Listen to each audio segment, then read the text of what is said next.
News, manhã da quarta-feira, dia 13 de dezembro. Bate-papo.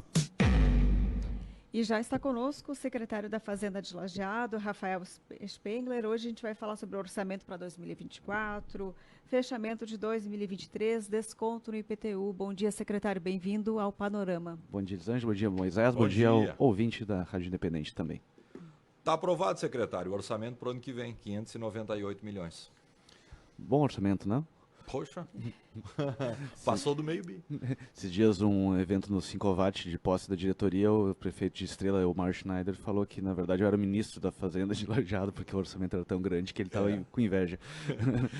17º município no estado do Rio Grande do Sul em arrecadação, é isso? É isso. Estamos ranqueados em 2023 dessa forma, 2024 a gente precisa esperar um pouco. Isso, vamos esperar um pouco, mas é uma posição bem interessante, né? Até porque a nossa população, se não me engano, é a 20ª população, então a gente está mais bem ranqueado em orçamento do que em população.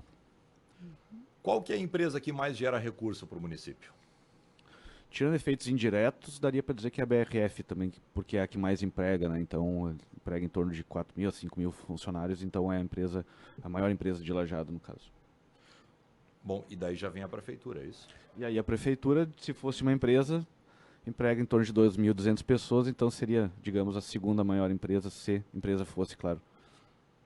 A gente falava, né, Elisa, aqui no bastidor, desses 2.000 funcionários, um pouco mais de 2.000, cerca de 200 são cargos de confiança, é isso? Isso, é uma 10%, parcela, um pouco mais. É bem reduzida, né? No começo do governo do prefeito Marcelo Calmo, houve uma redução do número de CCs em função da conjuntura econômica da época, inclusive, né? Então hoje o número de CCs é bastante pequeno, inclusive na minha secretaria, por exemplo, não há nenhum CC, exceto eu, que sou secretário.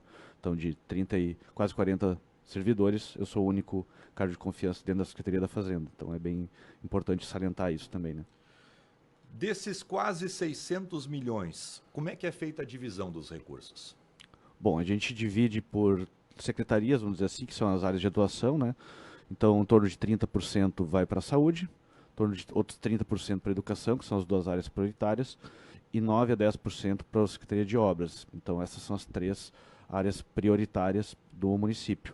Depois vem o meio ambiente, com em torno de 6%, e a assistência social com 5%, 4%. Então, essas são as principais áreas, né? Lógico que aí, dentro desses orçamentos, desses 30% da educação e da saúde, já está contemplada a folha de pagamento dessas áreas, né? E a gente já está no mês de dezembro, né? Praticamente na metade do mês. Como é que está sendo feito o encerramento das contas desse ano? A gente está com uma posição bem saudável, bem tranquila para o encerramento do ano. A gente vai pagar o 13º agora no dia 15, tudo em dia, bem tranquilo.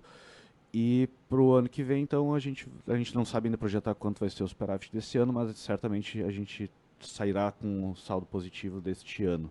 Então a gente só sabe ali para o dia 10, 15 de janeiro quanto foi o superávit, porque tem alguns empenhos que vão sendo liquidados e pagos ao longo ainda do começo de janeiro, né, que são relativos a 2023.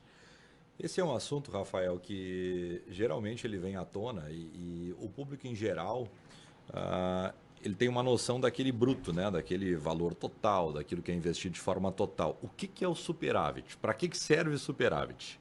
O quanto é importante o superávit em uma administração de um município como Lajeado?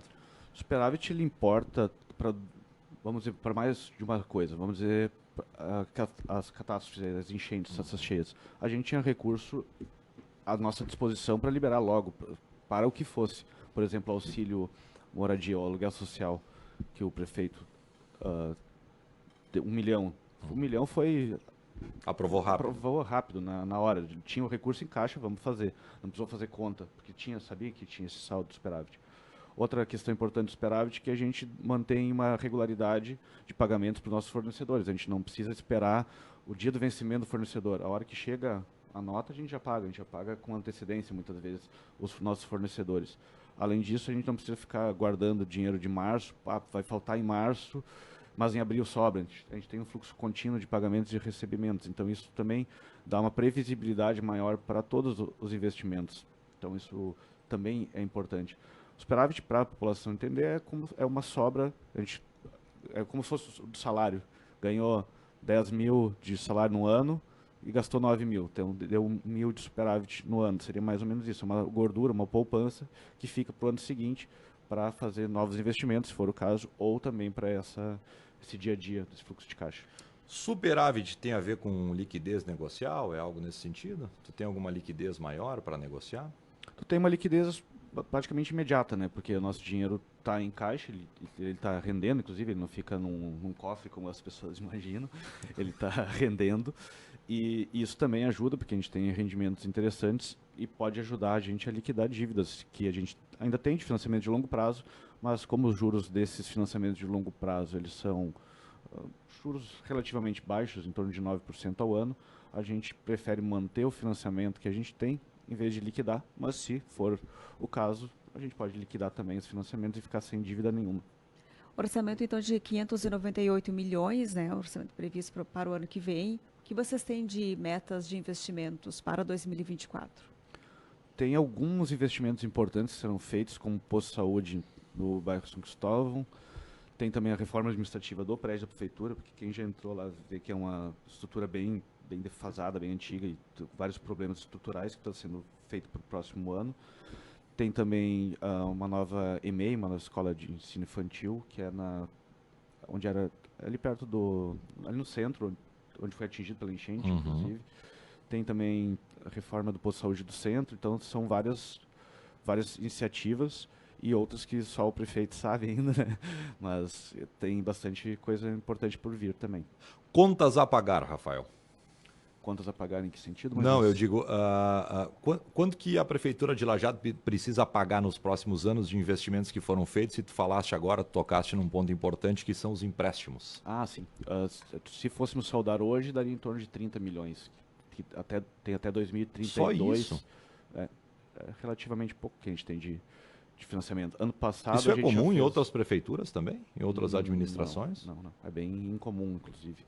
Porque a gente tem nem 5%, e isso que a gente tem até 2032 para pagar, né? Então, se fosse pagar agora, a gente já liquidaria tudo isso e ficaria só com o nosso recurso e dinheiro próprio para investir. Então, é bem incomum mesmo. Dá um spoiler aí pra gente, qual será o superávit, mesmo com as catástrofes e as enchentes da temporada? Parecido com o do ano passado, assim. Quanto que foi ano passado? Só 80 milhões. 80 milhões. Eu espero um pouquinho menos, na verdade, até por causa dos investimentos que foram feitos em função das cheias, né, e tudo mais. Então, um pouco menos, porque a gente pôde gastar, né? Que bom. Tu tá fechando já o terceiro ou o quarto ano como secretário? O segundo. O segundo. Um ano e 4 meses. Era o Tchê antes, não? Era o Guilherme Tchê. Era o Guilherme. Que me indicou, inclusive. Um abraço aí. E sobre IPTU, o que a gente já pode comentar? Tá. O IPTU ele foi reajustado por decreto esse ano, a partir da aprovação na Câmara do IPCA como índice de inflação oficial do município. Então, temos um índice oficial de inflação aqui. Então, o decreto, o prefeito reajustou, não é um aumento, né? É um reajuste de 5,19% para o ano que vem. Está para ser votado na Câmara, acredito que sem grandes polêmicas e sobressaltos, o calendário de pagamentos e descontos, que a gente previu 15% de desconto para quem pagar até o dia 11 de março, 7,5% para quem pagar até o dia 10 de abril, e em cota única para quem pagar até dia 10 de maio. Então a gente colocou por dia 10 de cada mês, basicamente. Além disso, também por sugestão da Câmara de Vereadores, a gente está com um projeto na Câmara, que vai ser votado na semana que vem, que diminui para 0,5% a taxa de juros para quem fizer o parcelamento. Hoje a taxa de juros mensal é de 1% no parcelamento. Solicitaram, a gente fez o estudo de viabilidade, dá para fazer, diminuiu para 0,5% o juro do parcelamento, então, para o ano que vem. O pagador e aquele pagador, a gente costuma falar bom pagador, é até um pouco pejorativo, né? Com quem paga depois ou paga parcelado. Mas quem paga com desconto total dos 15% corresponde a quanto em Lajeado? Qual é o percentual? A maioria. A maioria paga antes. Mais de 50%. Nossa. Somos bons pagadores. Então, Somos bons pagadores, sim.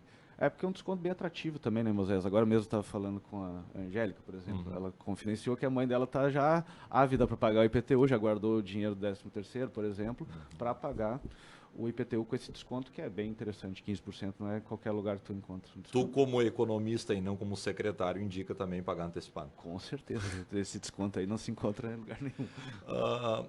Elis, tem mais algum? Senão eu quero falar sobre o IPTU ainda.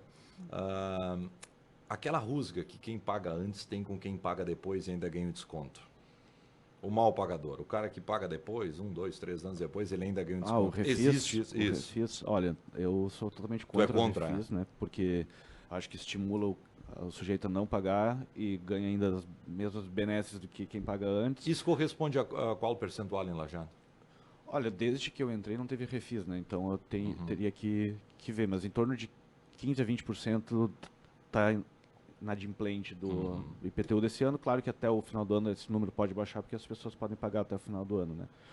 Mas eu acho que o prefeito, até corretamente, junto com o Guilherme, tiveram uma estratégia de fazer um refis a cada mandato, primeiro ano de cada mandato. E agora, como a gente tem feito uma política de cobrança um pouco mais proativa, já diminuiu muito o número de pessoas que estariam aptas ao refis, e que eu também sou, acho que de tempos em tempos longe, até vale a pena, mas agora, ano sim, ano não, acaba até estimulando as pessoas a não pagarem, né? Está prevendo qual a arrecadação até o mês de abril em IPTU? O IPTU por ano dá 40 milhões, então até ali o mês de abril, vamos dizer assim, 28, 30 milhões. Essa é a nossa previsão para até este mês, né? É bem interessante ver a curva assim, de pagamento no dia 10 de março, no caso, tem um pico e depois começa a reduzir gradualmente o volume de entrada de recursos. Rafael, tu previu para 2023 501 milhões, a prefeitura está fechando em quase 580 milhões, previsão de 598 para 2024, deve subir esse valor, deve passar de 600 milhões com certeza. A gente faz uma estimativa conservadora, mas perceba que quase, como tu disseste antes, praticamente 20%, né? Porque a gente mudou um pouquinho a metodologia de cálculo também, para ter uma coisa um pouco mais precisa. Como tu disse, a gente orçou 501 e está chegando no final do ano com 580 praticamente de orçamento. A gente errou bastante, né? Então a gente fez algumas calibragens ali. A gente está considerando também o crescimento do PIB municipal, que é uma estimativa que eu fiz a partir dos dados que eu tenho, que antes não era usado só o PIB do Brasil, que então, vamos dizer, seja 2% o crescimento do Brasil, mas Lajado cresce 6%. Então a gente tem que fazer uma estimativa mais realista. E também do crescimento populacional que a gente tem visto aí, de em torno de 2,5% ao ano de crescimento de população, né? Dado os dados do IBGE aí do último censo. Então, crescimento vegetativo da população, mais crescimento do PIB nosso. Então, tudo isso a gente calibrou para fazer uma estimativa mais precisa, mas ainda o 598 é, de certa forma, uma estimativa pessimista. É importante, né, Moisés, que mesmo com um ano tão difícil como a gente teve, a gente poder escutar esses números, né, e ver que continua crescendo. Sim, sim. É uma característica da cidade, né, por sua pujança mesmo, como é muito dito. E também, claro, uma gestão de austeridade que não, por exemplo, a folha de pagamentos, ela não chega nem perto do limite constitucional. Qual é o limite? O limite é 54%. Aí tem alguns limites de alerta, mas a gente está em torno de 44% com folha. Então está bem abaixo. Então a gente não está contratando desesperadamente, vamos dizer assim, porque a gente está com uma equipe enxuta também e consegue dar um bom serviço para a população. O lastro está em 10%, mais ou menos, é isso? Uhum. Entre o limite e o que Lajado investe, cerca de 13 milhões por mês. 10 pontos percentuais. Né? Sim. 13 milhões ao mês é a folha? Isso. Muito bem. Tá aí, Elis. Fala do Rafael, bem importante, né? Sobre o valor venal que de tempos em tempos sofre reajuste, causa alguma preocupação em relação ainda ao IPTU? Esse ano não tem reajuste. Não tá. Porque de tempos em tempos é feito, né? O último foi em 2010, o governo da Carmen Regina ainda, da dona Carmen. E então, não para o ano que vem não tem nenhum estudo ainda, mas a gente, fatalmente, em algum momento, será obrigado a fazer o reajuste da planta genética de valores ou valor venal, né? Muito bem. Rafael, muito obrigado. Muito bom te receber, conversar contigo, falar aqui sobre o orçamento de 2024, que provavelmente o Rafael vai voltar aqui na rádio até o final do ano. Se não, Feliz Natal e boas festas aí de virada. Muito obrigado. Vocês também, ouvinte da Rádio Independente. Será um prazer, se o convidado for, virei com toda satisfação. Valeu. Tá aí o Rafael Spengler. Isso aí, um bom encerramento de ano, né? Agora 9 horas e 5 minutos, vem aí o Independente Notícias com a Rita de Cássia.